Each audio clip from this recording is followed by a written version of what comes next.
सबसे पहले परमपिता परमेश्वर का बहुत बहुत धन्यवाद। क्यों से करें शुरुआत, इस पुस्तक के लेखक साइमन सिनक सर का बहुत बहुत धन्यवाद। मंजुल पब्लिशिंग हाउस का बहुत बहुत धन्यवाद। अनुवादक भारती पंडित जी का बहुत बहुत धन्यवाद। और जूम का बहुत बहुत धन्यवाद। तो इस पुस्तक के इस अध्याय पे हम हैं जिसका नाम है स्पष्टता, क्लेरिटी, अनुशासन, डिसिप्लिन और अनुरूपता, सिमिलरिटी। पेज नंबर 84, हिंदी की किताब में। अंतिम पैराग्राफ की 3 लाइनें बची थी, मैं उसको शुरुआत करने से पहले लास्ट के पैराग्राफ की 2-3 लाइन पढ़ता हूं, जहां वो दो एयरलाइंस की बात कर रहे थे। साउथ वेस्ट एयरलाइंस बहुत बड़ी एयरलाइंस है, अमेरिका की प्रॉफिटेबल एयरलाइंस है। और डेल्टा और एक दूसरी एयरलाइंस ने, यूनाइटेड ने, सस्ती एयरलाइंस निकाली मगर वो फेल हो गए।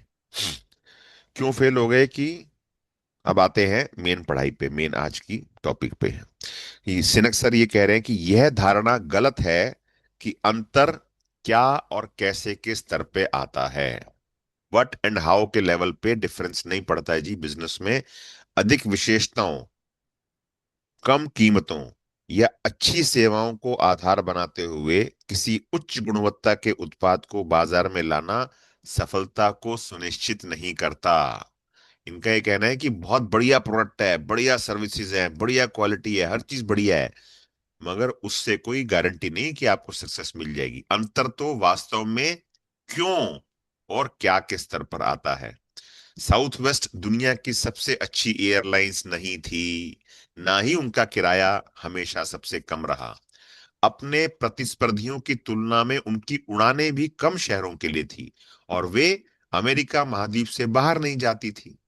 वे जो भी करते थे वह हमेशा बेहतर नहीं होता था, मगर वे ऐसा क्यों कर रहे हैं, इसके पीछे का कारण एकदम स्पष्ट होता था, और उनकी की गई हर बात इसे सिद्ध किया करती थी। लोगों को अपने उत्पाद की ओर लाने के कई तरीके होते हैं। लोगों को अपने उत्पाद की ओर लाने के कई तरीके होते हैं, मगर वफादारी और जुड़ाव तभी आता है जब लोगों को प्रेरित करने की योग्यता हो। बहुत ही सुंदर पंक्ति है अगली। जब आपका क्यों एकदम स्पष्ट हो, एकदम स्पष्ट हो, स्पष्ट नहीं, एकदम स्पष्ट हो, और लोग आपके विश्वास पर भरोसा करने लगे, तभी सच्चा रिश्ता बनता है। अगला टॉपिक है जोड़ तोड़ और प्रेरणा एक जैसे हैं मगर एक नहीं है। जोड़ तोड़ में भी और प्रेरणा में, दोनों में कुछ बातें कॉमन है, देखो भी आप कैसे। जोड़ तोड़ और प्रेरणा दोनों ही लिम्बिक ब्रेन के काम हैं। जो हमारा लिम्बिक ब्रेन है ना, 3 हिस्सों में कल बताया था इन्होंने, उसमें जो लिम्बिक ब्रेन है उसका काम है दोनों का। क्या क्या? जोड़ तोड़ भी, प्रेरणा भी। प्रेरक संदेश, डर, साथ के लोगों का दबाव, ये सभी घटक हमारी अतार्किक इच्छाओं का एक या उसकी विपरीत दिशा में धकेलने और हमारे डर के आधार पर बाजी खेलने का काम करते हैं। मगर ऐसा उस स्थिति में होता है जब भावनात्मक जुड़ाव, असुरक्षा या अनिश्चितता या सपनों के भाव से ज्यादा गहरा होता है, और इसकी भावनात्मक प्रतिक्रिया इस बात पर निर्भर करती है कि हम अपने आप को किस तरह से देखते हैं। इस समय हमारा व्यवहार प्रेरित होने से आगे बढ़कर जुड़ाव तक आ जाता है। जब हम किसी से जुड़ते हैं तो उस स्थिति में लिए गए निर्णय, कंपनी कौन सी है या उत्पाद क्या है, से आगे बढ़कर हम कौन हैं, इस पर अधिक निर्भर किया करते हैं। जब हमारे निर्णय सही प्रतीत होते हैं, हम उस उत्पाद के लिए थोड़ी असुविधा, थोड़ी अधिक राशि भी अदा करने के लिए तैयार होते हैं। इसका कीमत या गुणवत्ता से कोई संबंध नहीं होता। कीमत, गुणवत्ता, विशेषताएं और सेवाएं, ये सब महत्वपूर्ण है, मगर ये आज के समय में व्यापार में प्रवेश करने की कीमत होते हैं। आपको प्रवेश करना है व्यापार में, कोई बिजनेस शुरू करना है, तो उसके लिए ये सब चाहिए। क्या क्या चाहिए? उसका प्राइस क्या है, उसकी क्वालिटी क्या है, उसकी विशेषताएं क्या है, सर्विसेज क्या है, ये है इंपॉर्टेंट। मगर वफादारी और जुड़ाव तो लिम्बिक ब्रेन में हो रही क्रियाएं उत्पन्न करती हैं, और यही वह जुड़ाव, वह वफादारी है जो Apple, Harley Davidson, south west airlines या मार्टिन लूथर किंग या किसी भी अन्य लीडर को इतना भारी लाभ देती है। वफादार अनुयायियों के अभाव में दूसरे ब्रांड्स के साथ स्पर्धा और अंतर प्रदर्शन केवल जोड़ तोड़ यानी कीमत, विशेषताएं, सेवाएं, गुणवत्ता के प्रदर्शन पर आ जाता है। जुड़ाव और वास्तविक भावनाएं खरीदने वाले के दिमाग में होती हैं, बेचने वाले के दिमाग में नहीं। भारी विशेषताएं, भारी विशेषताओं जिन्हें आप कीमती मानते हैं के बल पर यह किसी को सुझाना कठिन होता है कि आपकी सेवाएं या उत्पाद उनके जीवन के लिए बहुत आवश्यक है ना। फरारी और होंडा की तुलना को याद करें। हाँ, यदि आपका क्यों और उनका क्यों एक दूसरे से मेल खा जाते हैं, तो वे आपकी सेवाओं और आपके उत्पादों को अपनी धारणाओं को दर्शाने के मूर्त प्रतीक के रूप में अपना लेंगे। जब क्यों, कैसे, क्या संतुलन में होते हैं, तो वैधता मिलती है और खरीदार संतुष्ट महसूस करता है। जब वे असंतुलित होते हैं, तो हमारे निर्णय भी असंतुलित हो जाते हैं और तनाव और अस्थिरता आती है। जब भी ऐसा होता है, तो हमारे निर्णय भी असंतुलित हो जाते हैं, क्योंकि बिना खरीदार आकांक्षा या डर से आपकी तरफ आसानी से आ सकते हैं। इस बिंदु पर खरीदार अवैध या अप्रामाणिक होने के सर्वाधिक जोखिम पर होता है। यदि वे ऐसा उत्पाद खरीदते हैं जिसका स्वयं का क्यों स्पष्ट नहीं है, तो उस खरीदार के पास अपने आसपास के लोगों को वे कौन है का स्पष्ट चित्र खींचने के लिए बहुत कम प्रमाण उपलब्ध होंगे। सिनक साहब कह रहे हैं अगले पैराग्राफ में कि मानव नामक प्राणी एक सामाजिक प्राणी है। हम लोग व्यवहार की छिपी हुई सूक्ष्म बातों को भी आसानी से जान लेते हैं और लोगों के बारे में उसी के अनुसार राय बनाते हैं। हम कंपनियों के बारे में, लोगों के बारे में अच्छी बुरी भावनाएं महसूस करते हैं। पेज नंबर 86, 86 का पेज नंबर का हिंदी की पुस्तक में अंतिम पैराग्राफ। हम कंपनियों के बारे में, लोगों के बारे में अच्छी बुरी भावनाएं महसूस करते हैं। कुछ लोग ऐसे होते हैं जिन पर हम विश्वास कर सकते हैं और कुछ ऐसे होते हैं जिन पर हम विश्वास नहीं कर सकते। हमसे कौन बात कर रहा है इस पर बदलाव निर्भर करता है, मगर सुनने वाला हमेशा एक अकेला व्यक्ति रहता है। उदाहरण के लिए, जब कोई कंपनी अपने उत्पाद का संदेश टीवी पर प्रसारित करती है, तो इसे कितने ही लोग देखते हैं, मगर एक ही व्यक्ति उस संदेश को समझता है, ग्रहण करता है। सुनहरे वृत्त की यही खूबी है। व्यक्ति किस तरह से संदेशों को ग्रहण करते हैं, उसे समझकर यह उस संदेश को भेजने का तरीका सुझाता है। अतः हर एक संस्था को अपने उद्देश्य, लक्ष्य और धारणा को लेकर बहुत स्पष्टता होनी चाहिए और यह सुनिश्चित करना चाहिए कि वे जो भी कहते या करते हैं, उसका उनके लक्ष्य, उनकी धारणा से एकरूप होना चाहिए। तभी उन्हें वैधता प्राप्त होगी। यदि सुनहरे वृत्त के सभी स्तर संतुलन में हैं, तो वे सभी जो इन लक्ष्यों से इत्तेफाक रखते हैं, वे इसकी ओर तथा इसके उत्पादों की ओर ठीक उसी तरह से खींचे चले आएंगे जैसे कोई पतंगा बिजली के बल्ब की ओर खींचा चला जाता है। अगला टॉपिक है व्यापार करना डेटिंग के समान है। Page number 87। व्यापार करना डेटिंग के समान है, पेज नंबर 87। मैं आपको अपने काल्पनिक दोस्त ब्रॉड से मिलवाना चाहूंगा। ब्रॉड आज रात को अपनी प्रेमिका के साथ डेट पर यानी समय बिताने जा रहा है। यह उसकी पहली डेट है और इसके लिए वह बड़ा ही उत्साहित है। उसे लगता है कि जिस महिला से वह मिलने जा रहा है, वह सचमुच बहुत सुंदर है और वह धनी भी है। ब्रैड भोजन के लिए बैठता है और बात करना शुरू करता है। क्या बोलता है ब्रैड जी पहली डेट पर एक ऐसी महिला से जो सुंदर भी है, उसको लगता है, और धनी भी है? तो ब्रॉड कह रहा है कि मैं बेहद समृद्ध हूँ, मेरे पास एक बड़ा घर है और मैं एक सुंदर कार चलाता हूँ। मैं बहुत सारे प्रसिद्ध लोगों को जानता हूँ।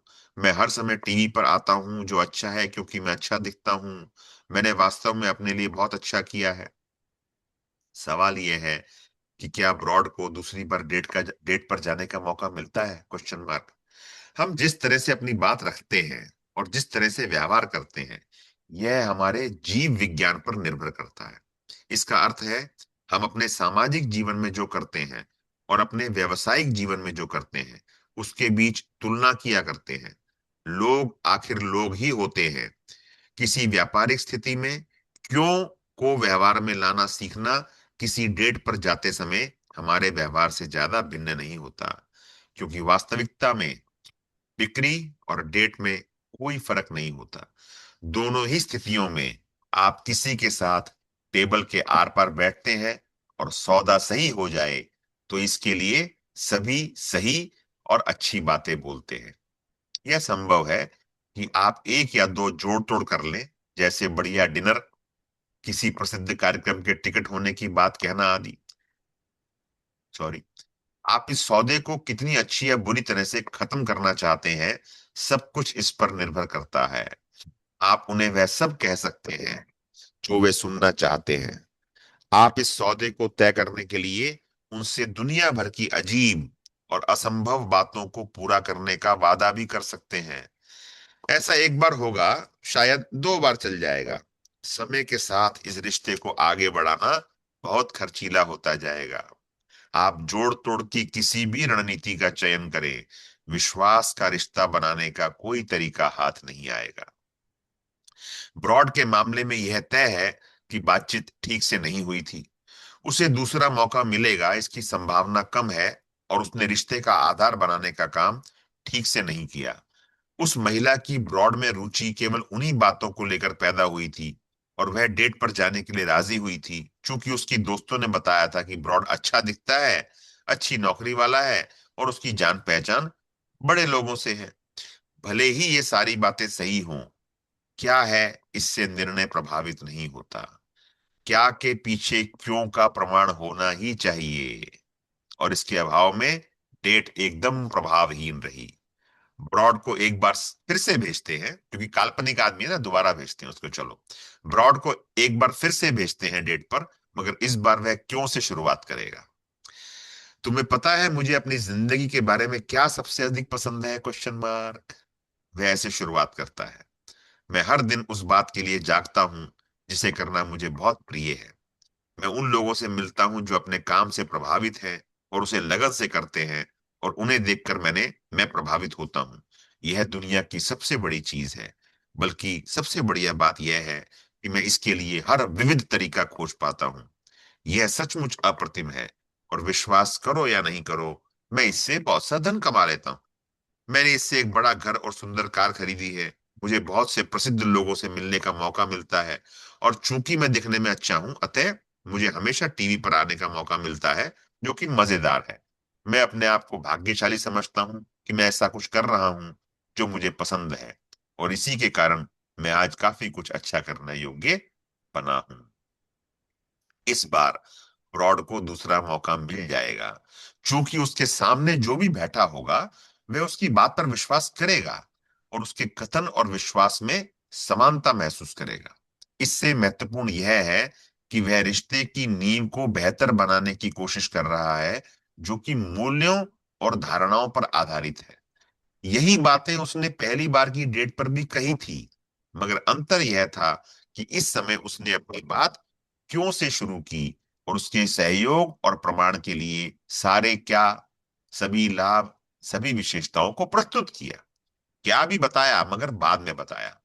अब जरा सोचिए कि अधिकांश कंपनियां व्यापार किस तरह से करती हैं। कोई व्यक्ति आपके सामने की टेबल पर बैठा होता है, और उसने सुना कि आपके पास काफी संपत्ति है। सॉरी। वह आपसे बातचीत शुरू करता है, हमारी कंपनी अत्यधिक सफल कंपनी है, हमारा दफ्तर बहुत सुंदर है, आपको एक बार वहां जरूर आना चाहिए। हम सभी बड़ी कंपनी और ब्रांड्स के साथ व्यापार करते हैं, मुझे विश्वास है आपने हमारा विज्ञापन जरूर देखा होगा। हम लोग बहुत बढ़िया काम कर रहे हैं। एक बुरी डेट की ही तरह व्यापार में भी कई कंपनियां अपने क्यों को स्पष्ट किए बिना ही बाजार में अपनी कीमत को पुष्ट करने के लिए अत्यंत मेहनत करने में लगी रहती हैं, जबकि क्यों को सबसे पहला स्थान मिलना चाहिए। जो भी हो, किसी व्यक्ति की नजरों में खास बनने के लिए आपको केवल अपना जीवन वृत्त बताने के साथ साथ और भी बहुत कुछ करना होता है। मगर कंपनियां यही सब करती हैं। वे आपके सामने अपने अनुभवों की एक लंबी सूची प्रस्तुत करती हैं। उन्होंने क्या क्या किया है, वे किसे जानते हैं, किनके साथ व्यापार करते हैं आदि। इसके पीछे विचार यही होता है कि आप यह सब सुनकर उन्हें उतना महत्वपूर्ण पाएंगे कि आप सब कुछ छोड़कर उनके साथ जुड़ने के लिए लालायित हो जाएंगे। सभी लोग एक समान ही होते हैं। और चाहे निजी निर्णय लिया जाना हो या व्यापारिक निर्णय लेने का जीव विज्ञान भी एक से ही तरीके से काम करता है। जब डेटिंग के दृश्य में यह एक खराब प्रदर्शन था, तो हम व्यापार के दृश्य में इसे सही कैसे मान सकते हैं? Question mark. किसी रिश्ते की नींव रखने के लिए अपने ग्राहक को केवल विशेषताओं और लाभों के आधार पर प्रभावित करके सफलता प्राप्त करना निहायत ही मुश्किल काम है। ये बातें महत्वपूर्ण हैं, मगर ये बिक्री की गति को बढ़ाने और खरीदारों को अपने निर्णय को तर्क पर जांचने में मदद करती हैं, जैसा कि सभी निर्णयों के साथ होता है। लोग आप क्या बेचते हैं इस आधार पर खरीदी का निर्णय नहीं लेते, वरन आप ऐसा क्यों करते हैं इस आधार पर निर्णय लेते हैं। जब तक आप क्यों से शुरू नहीं करते, तब तक लोग केवल लाभों और विशेषताओं को तर्क का आधार बनाए रखेंगे, और संभावना यही है कि आपको दूसरी डेट का अवसर नहीं मिले। यहां इसका एक विकल्प प्रस्तुत है, अल्टरनेटिव दे रहे हैं सिनक साहब। आपको पता है मुझे अपनी कंपनी के बारे में सबसे अच्छा क्या लगता है? Question mark. हम में से हर एक व्यक्ति अपना दिन उस काम को करने में खर्च करता है जिसे हम पसंद करते हैं। हम लोगों को उन बातों को करने के लिए प्रेरित करते हैं जिनसे उन्हें प्रेरणा मिलती है। यह दुनिया की सबसे आश्चर्यजनक बात है, बल्कि हम इसे करने के लिए हर मजेदार तरीके को अपनाते हैं। यह बहुत ही अद्भुत है, और हाँ, व्यापार के लिए भी अच्छा है। हम लोग सचमुच अच्छा प्रदर्शन कर रहे हैं। हमारा दफ्तर सुंदर है, जिसे आपको एक बार अवश्य देखना चाहिए। हम कुछ बहुत बड़ी कंपनियों के साथ भी काम करते हैं। मुझे विश्वास है आपने हमारे विज्ञापन देखे हैं। हम लोग बहुत अच्छा काम कर रहे हैं। अब पहले संवाद की अपेक्षा इस दूसरे संवाद में आपको कितनी संभावना नजर आती है? Question mark. निश्चितता के 3 स्तर अगला टॉपिक है। जब हम किसी निर्णय को केवल तार्किक आधार प्रदान कर पाते हैं, जब हम केवल मूर्त तथ्य या तार्किक मापक प्रस्तुत कर पाते हैं, तो आत्मविश्वास के उच्चतम स्तर पर भी हम यही कह पाते हैं, क्या मुझे लगता है कि यह सही निर्णय है। यह जैविक रूप से सही होगा क्योंकि हम अपने दिमाग के सोचने वाले हिस्से नियो कॉर्टेक्स को सक्रिय बना रहे हैं। इस स्तर पर हम अपने विचारों को शब्द दे सकते हैं। जब हम पूरे समय किसी निर्णय के लाभ और हानियों के विचार में झूलते रहते हैं, प्लाज्मा और एलसीडी टीवी की समानताओं असमानताओं की सूची बनाते रहते हैं, डेल और एचपी की तुलना करते रहते हैं, तो ऐसा ही होता है। मगर जब हम अपने मन की आवाज के आधार पर निर्णय लेते हैं, तो हमारे आत्मविश्वास का उच्चतम स्तर यहां तक जा सकता है कि हम कह सके, यह निर्णय मुझे सही ही महसूस हो रहा है, भले ही इसे हर एक तथ्य और आंकड़े का साथ मिल रहा हो। यह जैविक रूप से सही होता है क्योंकि निर्णय लेने का काम दिमाग के उस हिस्से में घटता है जो हमारी भावनाओं को नियंत्रित करता है, भाषा को नहीं। देखो कितनी इंपॉर्टेंट बात है, साइंटिफिक पॉइंट है क्या, कि निर्णय जो ले रहा है, हम कोई निर्णय लेते हैं तो निर्णय लेने का काम दिमाग के उस हिस्से में घटता है जो हमारी भावनाओं को नियंत्रित करता है, भाषा को नहीं। किसी सफल उद्यमी या लीडर से उनकी सफलता का राज पूछिए और वे निश्चित रूप से यही कहेंगे, मैंने अपने दिल की आवाज पर भरोसा किया। जब किसी सफल उद्यमी का कोई निर्णय गलत हो जाता है, तो उनसे पूछने पर वे आपसे कहेंगे, मेरा मन कह रहा था कि यह गलत है ना? आप लोग भी अपनी जिंदगी में, मेरा मन कह रहा था यार ये गलत कर रहा हूं, मगर मैंने लोगों की बात सुनी, अपने दिल की आवाज नहीं सुनकर गलती की। मुझे अपने मन की आवाज पर विश्वास करना चाहिए था। यह बढ़िया रणनीति है, हालांकि इसे बड़े पैमाने पर फैलाया नहीं जा सकता। ऐसे निर्णय केवल एक ही व्यक्ति के द्वारा लिए जाते हैं। यह किसी व्यक्ति या छोटी संस्था के लिए अच्छी रणनीति हो सकती है, मगर तब क्या होगा जब सफलता की चाह में लगे अधिकाधिक लोग ऐसे निर्णय लेने में सक्षम हो जाएं जो सही महसूस होते हो? Question mark. तब क्यों की ताकत का पूरी तरह से एहसास होगा। क्यों को शब्दों में प्रकट करने की योग्यता निर्णय के लिए भावनात्मक आधार प्रदान करती है। इससे आत्मविश्वास आता है और व्यक्ति मैं सोचता हूं कि यह सही है से आगे बढ़ता है। किससे आगे बढ़ता है? मैं सोचता हूं कि यह सही है। जब आपको अपने क्यों का पता होता है, तो आप कहेंगे, मुझे पता है ये सही है। अब देखो दोनों सेंटेंस में फर्क है। एक सेंटेंस क्या कह रहा है, मैं सोचता हूं कि ये सही है, और दूसरा क्या कह रहा है, मुझे पता है ये सही है। और इसी कथन में आपका आत्मविश्वास झलकेगा। जब आपको पता होता है कि आपका निर्णय सही है, तो यह आपको केवल सही प्रतीत ही नहीं होगा, वरन आप इसे तार्किक आधार देकर व्यवस्थित शब्दों में पिरो सकते हैं। यह निर्णय पूरी तरह से संतुलित होगा, बैलेंस्ड होगा। आपकी क्यों की इस भावना को तर्क का क्या आधार देगा, आपकी वाई की इस इमोशन को वट का लॉजिक बेस दे देगा। लॉजिक चलेगा वट का, मगर पीछे भावना क्या है, वाई।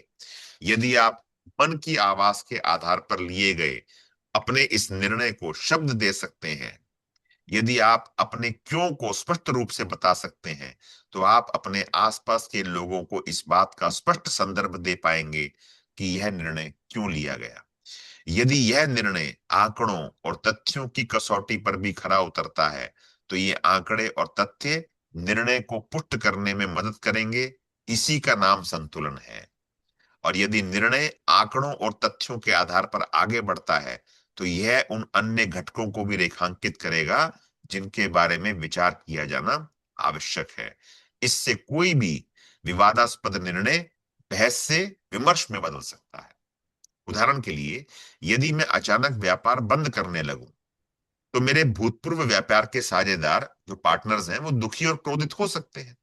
मैं उन्हें बताता कि किसी प्रभावी ग्राहक को यह सही प्रतीत नहीं होता, इससे उन्हें और निराशा होती, और वे मुझसे कहते, किसी अन्य व्यक्ति की ही तरह ग्राहक का धन भी अच्छा ही होता है। वह मेरे निर्णय के पीछे के कारण को नहीं समझ पाते, और इससे भी बुरा यह होता कि मैं उन्हें समझा नहीं पाता, क्योंकि यह केवल एक भावना है जिसे मैं महसूस कर पा रहा था।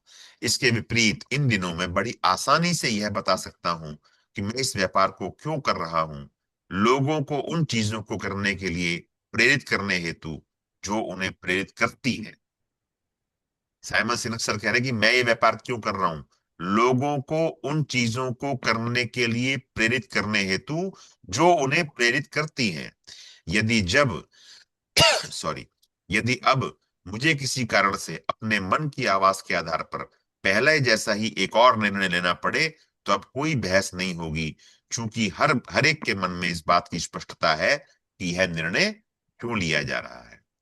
हम व्यापार बंद इसलिए कर रहे हैं कि हमारे लिए महत्वपूर्ण ग्राहक हमारी धारणा, हमारे लक्ष्य पर विश्वास नहीं करते, और वे लोगों को प्रेरित की जाने वाली किसी बात में रुचि नहीं रखते। क्योंकि स्पष्ट एहसास के चलते खराब ग्राहकों पर होने वाला विवाद इस विमर्श में बदल जाएगा कि क्या यह असंतुलन उनके द्वारा मिलने वाले लघुकालिक लाभ की तुलना में महत्वपूर्ण है या नहीं। किसी भी व्यापार का उद्देश्य किसी भी ऐसे व्यक्ति के साथ व्यापार करना जो आपके पास जो है उसे खरीदना चाहें, यह नहीं होना चाहिए, बल्कि हमारा ध्यान उन व्यक्तियों की ओर होना चाहिए जो आपके विश्वास पर विश्वास करते, आपके विश्वास पर विश्वास करते। जब हम ऐसे लोगों के साथ ही संबद्ध होते हैं, व्यापार करते हैं, तो विश्वास निर्मित होता है। बहुत बढ़िया। चलिए, तो भाग दो समाप्त हुआ। भाग एक में इन्होंने भूमिका बनाई थी क्यों की, भाग दो में इन्होंने बताया कि क्यों, क्या और कैसे कैसे काम करते हैं। और भाग तीन में आ जाते हैं अब हम, लीडर्स को अनुयायियों की आवश्यकता होती है। लीडर्स नीड फॉलोअर्स है, फॉलोअर्स ही नहीं होंगे तो लीडर क्या करेगा। तो अध्याय 6 है विश्वास का उदय। लीडर्स को अनुयायियों की आवश्यकता होती है, भाग 3 का हेडिंग है। अध्याय 6 का नाम है विश्वास का उदय। यदि यह कहा जाए कि अधिकांश कंपनियों के कर्मचारी काम को लेकर बहुत शर्मिंदगी महसूस करते हैं, तो ऐसा कहना मूल तथ्य पर पर्दा डालने जैसा होगा। यह बात छिपी हुई नहीं है कि कर्मचारी यह मानते हैं कि उनके साथ दुर्व्यवहार होता है ना। हर कंपनी के कर्मचारी क्या मानते हैं, यार ठीक से ट्रीट नहीं करते हमको। अब देखें कि कर्मचारी अपने ग्राहकों से कैसा व्यवहार करते हैं। पहाड़ी से मिट्टी गिरती है, और यदि आप नीचे खड़े हुए हैं तो आपके आहत होने की पूरी संभावना है। किसी कंपनी में आहत होने वाला व्यक्ति ग्राहक होता है। 1980 के दशक में कॉन्टिनेंटल एयरलाइंस, जो दुनिया की सबसे खराब एयरलाइन थी, उसका यही हाल था। फरवरी 1994 में जैसे ही मैं कॉन्टिनेंटल एयरलाइंस के दरवाजे से अंदर गया, मैं एक सेकंड में उसकी समस्या की जड़ को समझ गया था। अपनी पुस्तक फ्रॉम वर्स्ट टू फर्स्ट, एक बुक है, गार्डन बैथून, बुक का नाम सोच रहे हैं हम लोग भी अगली। अपनी पुस्तक फ्रॉम वर्स्ट टू फर्स्ट में गार्डन बैथून ने लिखा, यह काम करने की बहुत ही फालतू जगह थी। कौन सी? कॉन्टिनेंटल एयरलाइंस का ऑफिस। कर्मचारियों का ग्राहकों के साथ और एक दूसरे के साथ व्यवहार बड़ा असभ्य था, और वे अपनी कंपनी को लेकर शर्मिंदा महसूस करते थे। और यदि आपके कर्मचारी काम को और संस्था को पसंद नहीं करते, तो आप अच्छे उत्पाद, अच्छे परिणाम प्राप्त कर ही नहीं सकते। यह संभव है ही नहीं, वे कहते हैं। कौन कहते हैं? गार्डन बैथून। हर्ब कैलेहर, जो 20 सालों से साउथ वेस्ट के प्रमुख थे, ने इस विचार को जन्म दिया और आगे बढ़ाया कि कर्मचारियों की परवाह करना कंपनी का काम है, और इसके लिए उनकी कड़ी आलोचना हुई, उन्हें विधर्मी करार दिया गया। उनका मानना था कि प्रसन्न कर्मचारी ग्राहकों के प्रसन्नता को सुनिश्चित करते हैं, और प्रसन्न ग्राहक कंपनी से अधिकाधिक लोगों को जोड़ते हैं। सौभाग्य से बैथून ने भी इस विचार से सहमति दर्शाई, है ना। कर्मचारी प्रसन्न है, एम्प्लॉय प्रसन्न है, खुश है, आपका पार्टनर या जो भी आपका एसोसिएट है, तो वो अच्छे हैप्पी कस्टमर लाएगा, और कस्टमर हैप्पी है तो वो नए लोग लाएगा, रेफरेंस देगा। कुछ लोग यह तर्क दे सकते हैं कि चूंकि कॉन्टिनेंटल उस समय बहुत संघर्ष कर रही थी, अतः उसका वातावरण इतना खराब हो गया था। वे यह भी कहेंगे कि उनके कार्यकारियों के लिए ऐसी डूबती हुई कंपनी में रहकर संयत व्यापार व्यवहार कर पाना मुश्किल था। जब हम लाभ की अवस्था में होंगे तो हम हर बात को ठीक से देख पाएंगे, संभाल पाएंगे। और बिना बिना किसी शक शुबा के 1980 से 1990 तक कॉन्टिनेंटल संघर्ष करती रही। 8 साल में कंपनी ने दो बार, यानी 1983 और 1991 में, कानून के अध्याय 11 के अंतर्गत दिवालिया होने का दावा दाखिल किया, और 10 सालों में 10 सीईओ बदले। 1994 में बैथून ने नए सीईओ के रूप में प्रवेश लिया। कंपनी $600 मिलियन के नुकसान में थी और खराब प्रदर्शन करने वाली कंपनियों की श्रेणी में थी। मगर बैथून के आने के बाद यह स्थिति बिल्कुल बदल गई। अगले ही साल कॉन्टिनेंटल ने $250 मिलियन का मुनाफा कमाया, और जल्दी ही अमेरिका की काम करने के लिहाज से सर्वश्रेष्ठ कंपनियों में शामिल हो गई। और जब बैथून ने काम की स्थिति में महत्वपूर्ण बदलाव किए, तो सबसे अधिक लाभ उस श्रेणी में दिखाई दिया जिसे असंभव माना जाने लगा था, और वह थी विश्वास। विश्वास केवल इस आधार पर नहीं उपजता कि विक्रेता के कोई तार्किक निर्णय लेने के कारण कोई ग्राहक किसी उत्पाद या सेवा को खरीदे, अथवा किसी एक कार्यकारी ने बदलाव का वादा किया है। विश्वास किसी चेकलिस्ट जैसा नहीं होता। अपनी सभी जिम्मेदारियों के वहन मात्र से विश्वास पैदा नहीं होता। विश्वास कोई तार्किक अनुभव नहीं, कोई लॉजिकल एक्सपीरियंस नहीं, वरन एक भावना है, इट्स एन इमोशन। हम कुछ लोगों पर, कुछ कंपनियों पर तब भी विश्वास रखते हैं जब वे कुछ गलत कदम उठा रहे हों। इसके विपरीत, हम कुछ लोगों के सही रास्ते पर होने के बाद भी उन पर विश्वास नहीं करते। किसी सूची के सारे काम पूरे कर लेने भर से विश्वास जन्म नहीं लेता जी। विश्वास तब जन्मता है जब हमें यह लगने लगता है कि सामने वाला व्यक्ति या संगठन केवल अपने फायदे के लिए कोई काम नहीं कर रहा है। विश्वास के साथ साथ मूल्यों का एहसास भी जन्म लेता है। वैल्यूज, रुपयों के साथ तुलना करके बराबर साबित किए हुए मूल्य नहीं, वरन वास्तविक मूल्य है। इसको कहते हैं वैल्यूएबल्स, नहीं, values. There is a difference between valuables. Valuables वो है जो पैसे से खरीदी जाए, वैल्यूज वो है जो वैल्यूज है, उसको पैसे से खरीद नहीं सकते। मूल्य की परिभाषा ही यह है कि ये विश्वास का स्थानांतरण होते हैं। आप ना तो किसी को अपने पर विश्वास करने के लिए मना सकते हैं, ना ही किसी को यह समझा सकते हैं कि आप मूल्यों को धारण करते हैं। इस विश्वास को आप अपने मूल्यों और धारणाओं को अपने व्यवहार में लाने और उसे प्रदर्शित करते हुए अर्जित कर सकते हैं। आपने आपको अपने क्यों के बारे में बात करनी होगी, और इसे आप क्या करते हैं और कैसे करते हैं, इसके आधार पर सिद्ध करना होगा। फिर से ध्यान रहे, क्यों एक धारणा है, इसे आप कैसे से पुष्ट करते हैं, जिसके परिणाम क्या के रूप में सामने आते हैं। जब ये तीनों संतुलन में होते हैं तो विश्वास जन्मता है और मूल्य धारण किए जाते हैं। बैथून यही कर पाने में सफल रहे।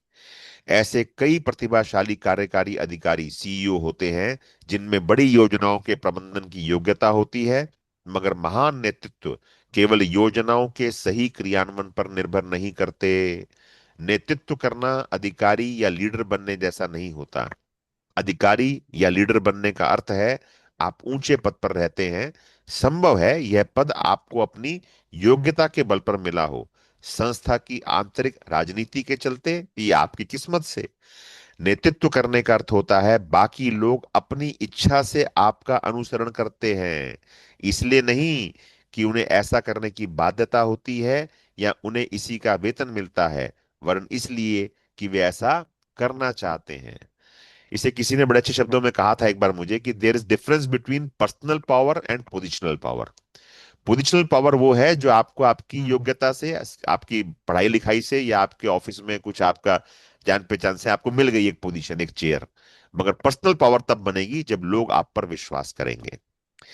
Back to book. बैथून से पहले कॉन्टिनेंटल के सीईओ फ्रैंक लॉरेंजो भले ही इस संस्था के अधिकारी थे, मगर बैथून जानते थे कि नेतृत्व कैसे किया जाता है। जो नेतृत्व करते हैं वे ऐसा करने में इसलिए कामयाब हो पाते हैं चूंकि वे अपने कर्मचारियों में यह विश्वास जगा पाते हैं कि ऊपर के स्तर पर जो भी निर्णय लिए जाते हैं वे सभी के हित को ध्यान में रखते हुए लिए जाते हैं। इसके चलते लोग इसके चलते जो लोग इस पर विश्वास करते हैं वे कठिन श्रम करते हैं, क्योंकि उनका विश्वास होता है कि वे किसी महान उद्देश्य के लिए काम कर रहे हैं। बैथून के आने से पहले कंपनी का प्रमुख दफ्तर 20वें माले पर था और वह अधिकांश लोगों की पहुंच से बाहर था।